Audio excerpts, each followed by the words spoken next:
दोस्तों, आज की कहानी है छोटी बहू। तुम तैयार होकर क्या करोगी? तुम्हें तो रसोई के काम संभालने हैं। दोस्तों, कहानी शुरू करने से पहले अगर हमारे चैनल को सब्सक्राइब नहीं किया हो तो कर लीजिए ताकि आपके पास पहुंचे हर रोज नया वीडियो।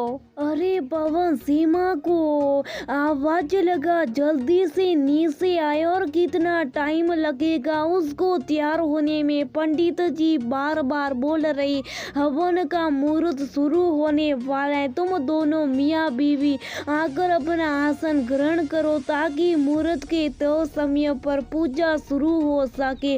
सीमा की बुआ सास अपने भतीजे पवन को जल्दी से सीमा को नीचे हॉल में बुलाने के लिए बोलने लगे। पवन की आवाज सुनकर जल्दी से सीमा बड़े अच्छे से सज धज कर इतराती हुई अपने बालों के गजरे को सही करती हुई सीढ़ियों से नीचे उतरी रही थी कि सीमा का पैर साड़ी में उलझ गया और वो लड़खड़ा गई। सीमा के मुंह से सींक निकल गई, उसका पैर मुड़ गया था। सीमा वही सीढ़ियों में बैठ गई। सब लोग सीमा के पास आए और पूछे, क्या हुआ? जोर से तो नहीं लगी, पैर तो सही है ना तुम्हारा? पवन बोला, चलो सीमा खड़ी हो, चलने की कोशिश करो। सीमा खड़ी होकर चलने की कोशिश करने लगी पर उसे चला नहीं गया क्योंकि उसके पैर में मोच आ गई थी। वो दृश्य करा रही थी। बुआ जी उदास और दुखी होते हुए बोली, हे भगवान, ये क्या हो गया? तुम्हारे तो बहुत भयंकर मोच आई है, तुमसे तो चला भी नहीं जा रहा। इधर पंडित जी पवन में बैठने के लिए बोल रहे, अब क्या करे? तुमसे तो नहीं बैठा जाएगा। हवन में पूजा का मुहूर्त भी अब शुरू ही होने वाला है। अभी वहाँ पर पवन का छोटा भाई पंकज भी आ गया। वो बाजार में कुछ सामान लेने गया था।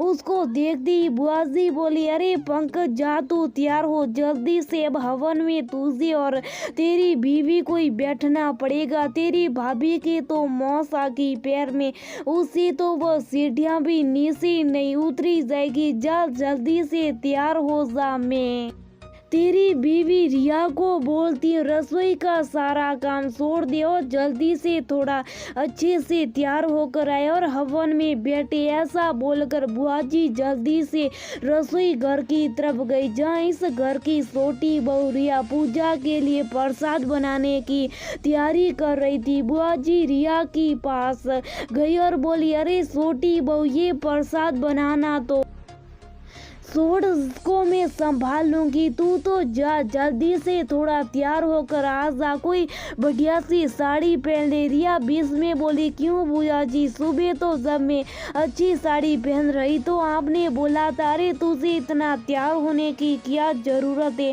तुझे कौन सा पूजा में बैठना है? तुझे तो रसोई के काम संभालने, तो घर की साड़ी पहन ले।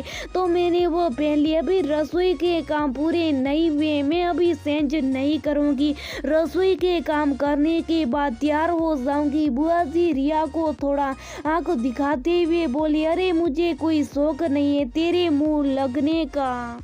वो तो बड़ी बहू के पैर में मोच आ गई इसलिए वो पूजा में नहीं बैठ पाएगी। अब किसी ना किसी को तो पूजा में बैठने पड़ेगा। बड़ी बहू नहीं तो छोटी बहू को तो बैठना पड़ेगा ना, वरना मैं नहीं बोलती तुझे। वैसे भी तुझे कौन अहमियत देता है? बड़ी बहू की दिक्कत है इसलिए तुझे बोल रहे हैं छोटी बहू।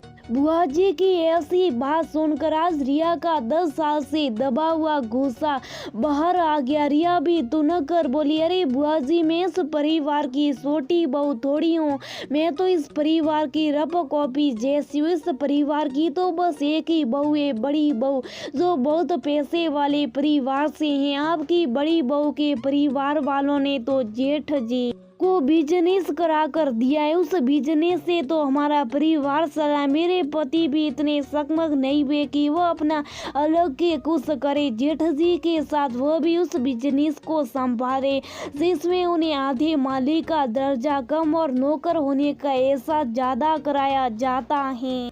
इस परिवार में हर काम बड़ी बहू को पूछ कर किया जाता है। मुझको तो कोई बताना भी जरूरी नहीं समझता, मुझे कुछ पूछा नहीं जाता। इस परिवार में बस कोई काम होता है तो इतना भर बोल जाता है कि तुम्हें रसोई का काम देखना है, इतना बता दिया जाता है बस। और मैं इस घर की नौकरानी बनकर घर पर आए हुए मेहमान और रसोई के बीच में पीसी हुई रहती हूँ। और आपके घर की बड़ी बहू सज धज कर तैयार होकर घर आए हुए लोगों को मेरे हाथ का बना हुआ खाना परोसते हुए पे ऐसे जताती है जैसे ये खाना उसने बनाया, और वही इस घर की पूरी बागड़ों और संभालती हैं। मुझको तो किसी रिश्तेदार की शादी में भी तब जाने को मिलता है जब जेठानी जी को जाना नहीं हो पाता। मैं तो इस घर के लिए रफ कॉपी के पन्नों की जैसी हूँ, जिसको कैसे भी रफ एंड टफ काम में लो और काम हो जाए तो पन्ना फाड़ कर फेंक दो। कितनी अपशब्द बोल दिए जाते हैं, किसी भी काम को लेकर कुछ भी सुना दिया जाता है, कोई काम पूछना तो दूर बताया भी नहीं जाता। जब घर में काम होता है तब पता चलता आज ये काम है। हमारे घर में रफ कॉपी के जैसे यहाँ से वहाँ घर के हर कोने में सिर्फ और सिर्फ रफ काम करने के लिए बुलाई जाती हैं।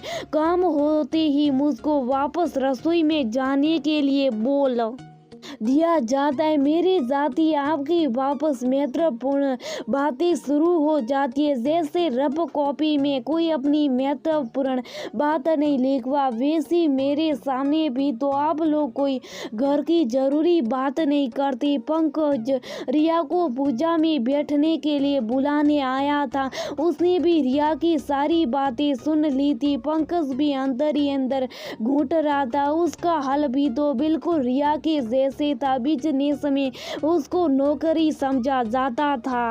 रिया के कंधे पर हाथ रखकर पंकज बोला, माफ कर दो रिया, अपने साथ साथ में तुम्हें भी ये घुटन भरी जिंदगी देता रहा, पर अब और नहीं। मैं मेरा खुद का छोटा मोटा बिजनेस देख लूँगा, आराम से सावधानी से अपने नए घर में रहेंगे, जहाँ मैं तुम्हें रफ कॉपी नहीं बनने दूंगा बल्कि घर की बहुत ज़रूरी फाइल बना कर रखूँगा। पंकज की बात सुनकर रिया के होठों पर मुस्कुराहट आ गई। पंकज रिया को मुस्कुराते हुए देखकर बोला, पर अब देर मत करो रिया, पूजा का मुहूर्त शुरू हो गया। ये पूजा तुम्हें रफ कॉपी से छुटकारा दिलाकर बेशकीमती चीज बनाएगी। दोनों पति पत्नी खिलखिलाकर हंस पड़े। बुआ जी उन दोनों को देखती रही पर कुछ बोल नहीं पाई, क्योंकि अब घर की छोटी बहू रफ कॉपी के जैसे अपने साथ अपने स्वभाविनी के साथ किसी से कुछ भी नहीं सुनेगी। अपने घर की बहुओं को बराबर इज्जत और सम्मान दीजिए, कम या ज्यादा नहीं।